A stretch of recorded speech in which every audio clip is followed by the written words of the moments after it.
नमस्कार जय जगन्नाथ दर्शक बंधु एसपी एस्ट्रोलॉजी ओडिशा चैनल में प्रसारित मासिक राशिफल कार्यक्रम को आपण मानक स्वागत। दर्शक बंधु आज आम आलोचना करवा ए वर्षर शेष मास डिसेम्बर मासरे केमिति रहिबो राशिचक्रर दशम राशि मकर राशि व्यक्तिविशेष मानकर शुभाशुभ राशिफल विषय में विस्तृत भाव आलोचना करवा। किंतु ता पूर्व जदि आपण मैंने आम चैनल को प्रथम दरकार आसी था तो वीडियो को लाइक करूँ, शेयर करूँ और चैनल को सब्सक्राइब कर पाखे बेल आइकन को प्रेस करूँ। दर्शक बंधु चलतु आरंभ करवा आज आलोचना चक्र जे मकर राशि कौन भाग्यफल ये चलित मास डिसेम्बर में। मकर राशि जार अधिपति ग्रह होती शनि, यही मकर राशि शुभवार शुक्रवार, शनिवार, घातवार, मंगलवार। शुभ संख्या 3, 6, 8। शुभ रंग नील, हलदिया, कला।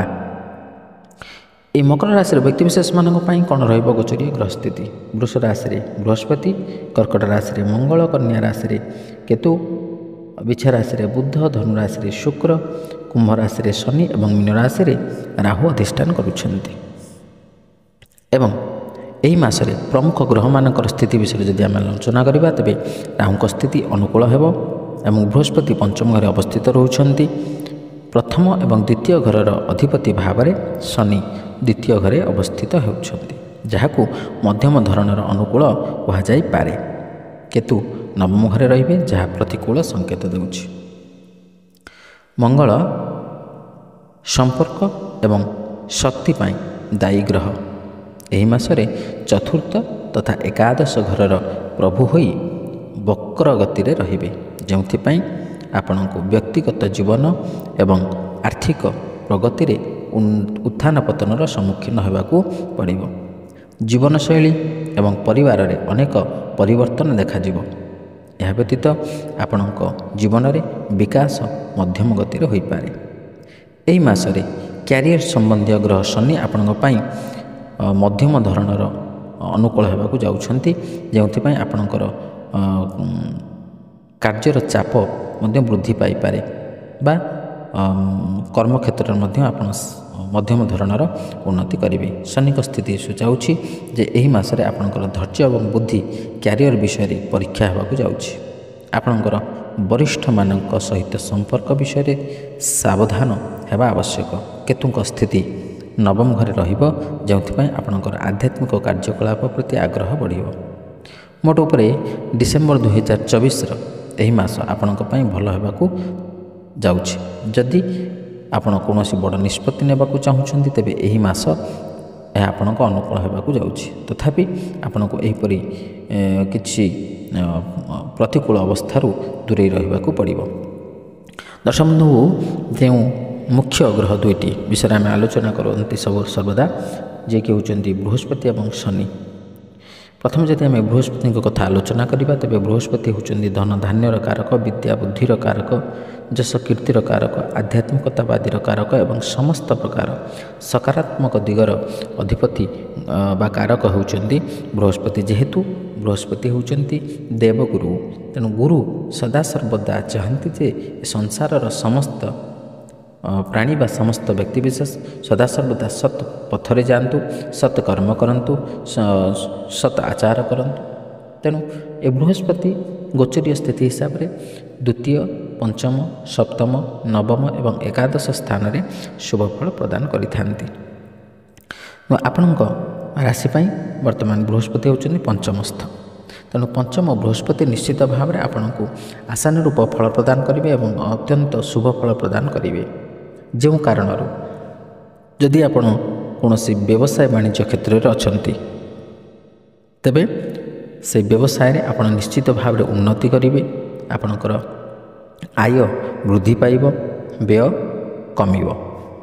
तेणु व्यवसाय जदि आप शेयर होई का सहित करुछन्ति तेबे सेथिरे मध्य आपण सकारात्मक फल प्राप्त करेंगे। आकस्मिक भाव में आप धन लाभर सुजोग मिलिब।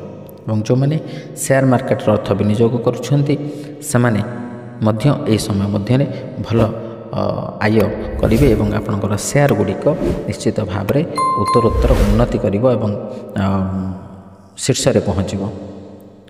एवं जो मैंने आध्यात्मिक क्षेत्र में अच्छा ସେମାନେ ଏହି ସମୟ ମଧ୍ୟରେ ଆଧ୍ୟାତ୍ମିକତା ପ୍ରତି ଆଗ୍ରହ ଆହୁରି ବଢ଼ିବ, ଯାହାଫଳରେ ଆପଣ ସର୍ବଦା ଦେବତାଙ୍କ ସଂସ୍ପର୍ଶରେ ଆସିବେ ଏବଂ ଦେବତା ସମ୍ବନ୍ଧୀୟ କାର୍ଯ୍ୟ ବା ଦେବ କାର୍ଯ୍ୟ ବା ଧର୍ମ କାର୍ଯ୍ୟରେ ପ୍ରବୃତ୍ତ ରହିବେ ଏବଂ ଯଶ କୀର୍ତ୍ତିର ନିଶ୍ଚିତ ଭାବରେ ଆପଣଙ୍କର ଉନ୍ନତି କରିବ।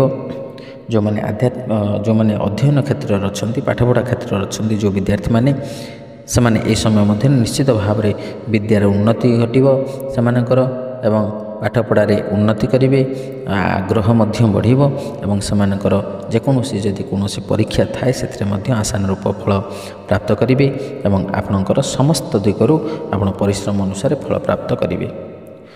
ଦ୍ୱିତୀୟରେ ଯଦି ଆମେ ଶନିଙ୍କ କଥା ଆଲୋଚନା କରିବା, ତେବେ ଶନି ହେଉଛନ୍ତି ନ୍ୟାୟର ଦେବତା, ସତ୍ୟର ଦେବତା, କର୍ମ ସମ୍ବନ୍ଧୀୟ ଗ୍ରହ। ତେଣୁ ଶନି ଆପଣଙ୍କ ରାଶି ପାଇଁ ବର୍ତ୍ତମାନ ଦ୍ୱିତୀୟସ୍ଥ।